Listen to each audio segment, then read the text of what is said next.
السلام علیکم دوستو، مجموعہ تعزیرات پاکستان کے پارٹ 34 میں خوش آمدید۔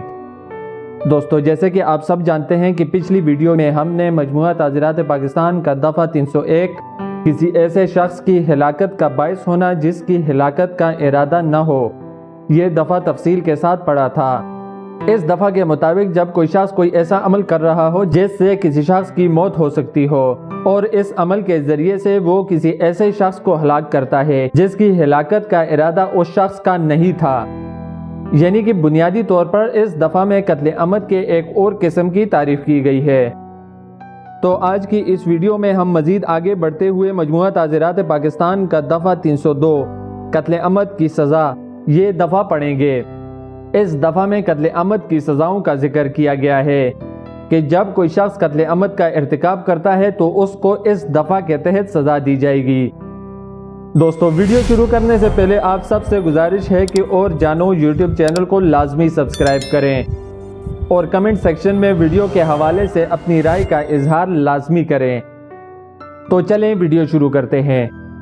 دفعہ 302 قتل عمد کا سزا۔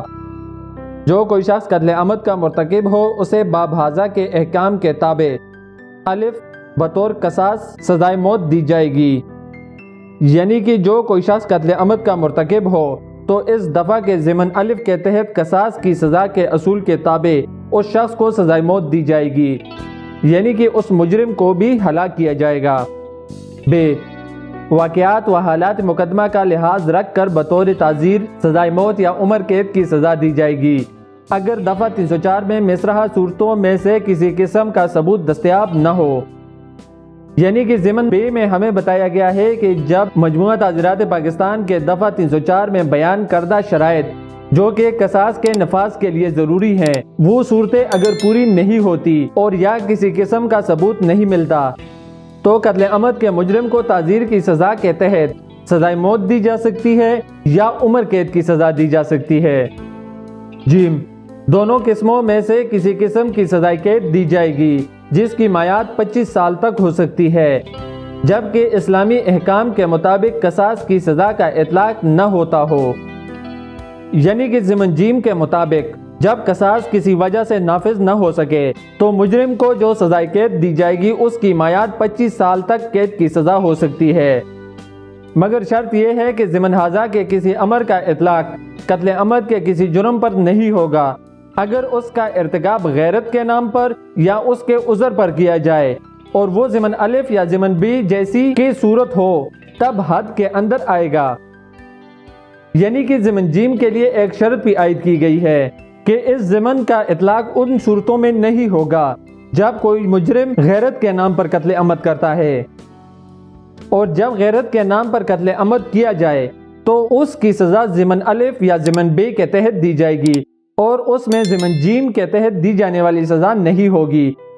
یعنی کہ اس مجرم کو بطور قصاص سزائے موت دی جائے گی اور یا تعزیر کی سزا کے تحت سزائے موت اور یا عمر قید کی سزا دی جائے گی، جبکہ ضمن جیم میں بیان ہونے والے 25 سال قید کی سزا نہیں ہوگی۔ تو اب اس دفعہ کا ضابطہ دیکھتے ہیں کہ جب کوئی شخص قتل عمد کا مرتکب ہوتا ہے تو اس کے خلاف مقدمہ کس طریقے سے چلایا جائے گا۔ قابل دست اندازی، یعنی کہ یہ ایک قابل دست اندازی جرم ہے، اس میں پولیس بلا وارنٹ گرفتاری کر سکتی ہے۔ پولیس کو جیسے ہی قتل عمد کے ارتکاب کے حوالے سے معلومات ہوگی تو پولیس فوری طور پر کارروائی کرتے ہوئے مجرم یا ملزم کو گرفتار کر سکتی ہے۔ وارنٹ، یعنی مقدمہ کے سماعت کے حوالے سے وارنٹ جاری کیے جائیں گے۔ ناقابل ضمانت، یہ ایک ناقابل ضمانت جرم ہے، اس دفعہ کے تحت ضمانت نہیں ہو سکتا۔ قابل راضی نامہ، یہ ایک قابل راضی نامہ جرم ہے، اگر مدعی مقدمہ چاہے تو ملزم کے ساتھ راضی نامہ کر سکتا ہے۔ عدالت سیشن، اس مقدمہ کی سماعت کا اختیار عدالت سیشن یعنی سیشن جج کو حاصل ہے۔ تو دوستوں، مجموعہ تعزیرات پاکستان کا دفعہ 302 یہاں پر ختم ہو گیا۔ آج کی ویڈیو میں ہم نے مجموعہ تعزیرات پاکستان کا دفعہ 302 جس میں قتل عمد کے حوالے سے مختلف سزاؤں کا ذکر ہے یہ دفعہ پڑھا۔ اس دفعہ کے مطابق مجرم کو قتل عمد کا ارتکاب کرنے پر قصاص کے تحت سزائے موت دی جائے گی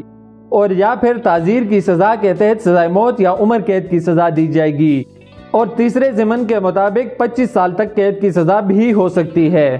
تو دوستو یہ تھی آج کی ہماری ویڈیو، امید کرتا ہوں کہ آپ کو پسند آئی ہوگی۔ تو ملتے ہیں اگلی ویڈیو میں، تب تک اپنا اور اپنے آس پاس کے لوگوں کا بہت سارا خیال رکھیں۔ اللہ حافظ۔